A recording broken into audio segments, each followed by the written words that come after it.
Hello বন্ধুরা, কেমন আছো? আশা করি সবাই ভালো আছে। নতুন একটা রেসিপি নিয়ে আসলাম, ফুলকপি ভর্তা। এই ফুলকপির ভর্তাটা কিন্তু অনেকই সুন্দর, আর খেতেও কিন্তু গরম গরম ভাত দিয়ে খুবই সুন্দর। তা তোমাদের কেমন লাগলো কমেন্ট করে জানাও। আমি কিন্তু ভাতে দিয়ে দিলাম, ভাতে দিয়ে কিন্তু পেঁয়াজটা কিন্তু ভালো করে ছেলে নেবো। আর একটু তো খেতে পেতে চলে গেছিলাম ধনে পাতা আনতে।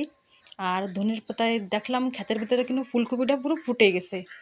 আর এদিকে ধনে পাতাটা কিন্তু উঠে নিলাম, উঠে নিয়ে ভাত এইদিকে দেখলাম ভাত কিন্তু ফুটে গেছে। এবার ঢাকনাটা ঢেকে দিছি।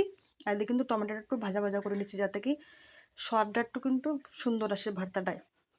এদিকে কিন্তু আমি নিয়ে নিলাম ঝাল ভেজে, আর এদিকে কিন্তু নিয়ে নিলাম থালের ভেতরে পেঁয়াজ কুচি, আদা আদা না, ভালো করে মাখাই নিলাম শুকনো ঝাল দিয়ে, পেঁয়াজ দিয়ে, ধনে পাতা দিয়ে ভালো করে মিক্স করে নিলাম।